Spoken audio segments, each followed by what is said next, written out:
हमें भी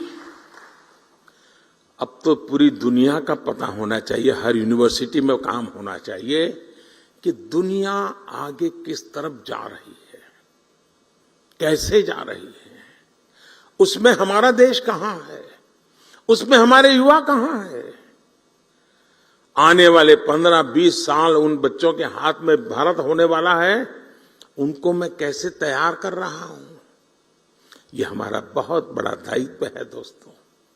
और इसी तर्ज पर हमारे सभी शिक्षण संस्थानों को भी खुद से पूछने की जरूरत है कि क्या हम फ्यूचर रेडी हैं।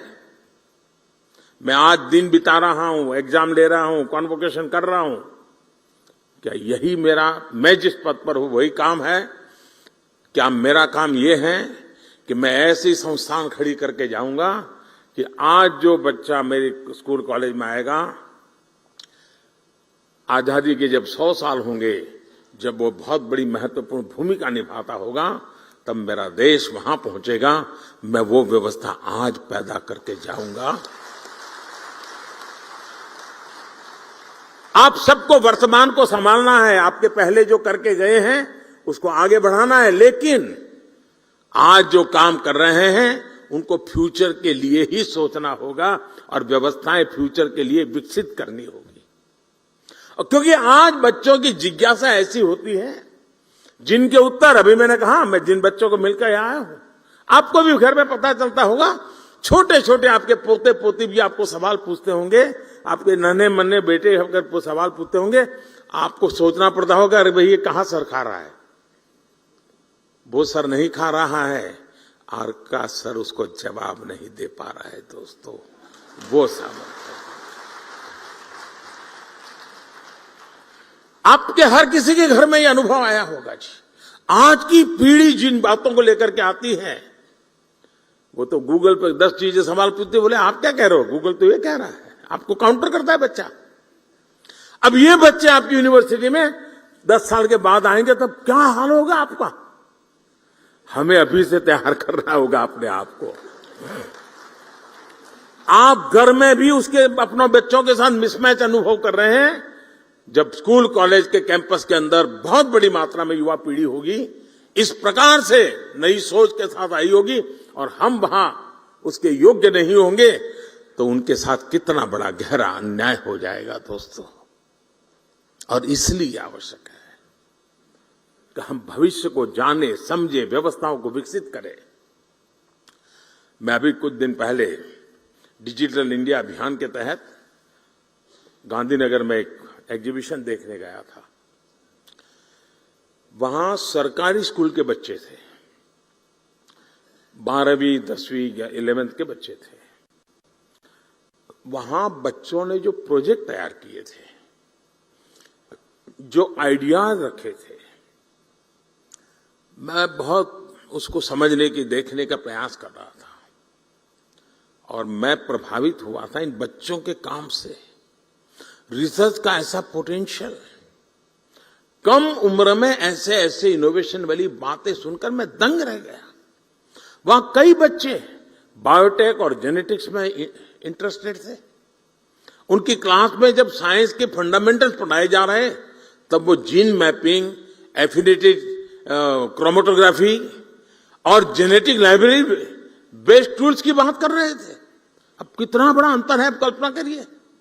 मैं उनके काम को देखकर सोच रहा था कि जब ये हायर एजुकेशन में पहुंचेंगे, तो हमारे इंस्टीट्यूशन इनकी आधुनिक सोच के मुताबिक तैयार होंगे क्या। अगर हम इन बच्चों के लिए उनके हायर एजुकेशन में पहुंचने का इंतजार करेंगे, तब तक दुनिया बहुत आगे निकल जाएगी दोस्तों। इसलिए हमें ये अभी से सोचना होगा कि जिस उम्र में भी बच्चों के मन में मोटिवेशन है, उसी उम्र में उन्हें गाइडेंस और रिसोर्स मिले, इसका प्रबंध हमने सोचना पड़ेगा। हमें अपने संस्थान में ऐसी व्यवस्था तैयार करने पर काम करना चाहिए। साथियों, इस महीने के आखिर में 29 जुलाई को राष्ट्रीय शिक्षा नीति को 2 साल पूरे होने वाले हैं। और अभी धर्मेंद्र जी बता रहे थे कि बड़े मंथन के बाद ये शिक्षा नीति बनाई। कस्तूररंगन जी ने बहुत अच्छा नेतृत्व दिया, उसके कारण ही संभव हुआ। और इतना विविधता भरा देश और राष्ट्रीय शिक्षा नीति का इस प्रकार से स्वागत हो, ये अपने आप में बहुत बड़ी सिद्धि है जी, बहुत बड़ी सिद्धि है। लेकिन इसकी विशेषता देखिए, इसको बनाने में तो मंथन हुआ। आमतौर पर सरकार का स्वभाव होता है, एक डॉक्यूमेंट बन जाता है, वो डॉक्यूमेंट समय के भरोसे छोड़ दिया जाता है, कुछ व्यक्तियों के भरोसे जोड़ जाता है। आपके भी टेबल पे तो कुछ दिन शोभा बढ़ाता है डॉक्यूमेंट, फिर वो भी टेबल पे से हट जाता है, कोई नया डॉक्यूमेंट आता है, वो जगह ले लेता है, बात वहीं समाप्त हो जाती है। अनुभव आपको भी है, यहां बैठे हुए लोगों को भी है। हमने ऐसा नहीं होने दिया। हमने हर पल इस राष्ट्रीय शिक्षा नीति को जिंदा रखा है। मैं स्वयं भी इतने कम समय में कम से कम 25 सेमिनार में गया हूं, शायद 25 से ज्यादा, और इसी विषय पे मैं बोलता रहा हूं। ये रिपोर्ट देने के बाद स्वयं कस्तूररंगन जी लगातार संवाद कर रहे हैं, हर क्षेत्र के लोगों से संवाद कर रहे हैं, उनके क्लैरिफिकेशन चाहिए समझा रहे हैं, उसके पीछे का विजन क्या है, बैकग्राउंड इंफॉर्मेशन वो समझा रहे हैं। पूरी सरकार के सभी डिपार्टमेंट लगातार कोशिश कर रहे हैं कि ये, क्योंकि 30 साल के बाद आया हुआ डॉक्यूमेंट सिर्फ कागज का ढर्रा हमारे पास पहुंच जाने से होगा नहीं जी। आप भी यहां जब 3 दिन मंथन करोगे, उसकी कई बारीकियां हैं जो शायद आपने पूरा पन्ना पढ़ लिया होगा, लेकिन अब नई तरीके से आपके सामने उजागर होगी। इसलिए अपनी यूनिवर्सिटी के अंदर भी ऐसे ही निरंतर मंथन की योजना बना करके यहां से जाना, सिर्फ यहां से आप सुन करके मत चला जाना। आपके साथ जुड़े हुए जो बाकी साथी हैं, वे भी ऐसा ही मंथन करें, उसमें से और अमृत निकालें जी, तब जाकर के इसका लाभ होगा। और इसके इम्प्लीमेंटेशन की उसके लिए जो चुनौतियां हैं, उसकी हर बारीकी पर हमें गौर करते रहना चाहिए। साथियों, आज जब कोई काम अपने हाथों में लेता है तो समस्याएं का समाधान भी तेजी से निकलता है। समस्या समझ करके यार मैं कहां पढ़ूं इसमें, तो समाधान कभी नहीं निकलता है। साथियों, इन 2 सालों में देश राष्ट्रीय शिक्षा नीति को लागू करने की दिशा में कई ठोस कदम उठा चुका है।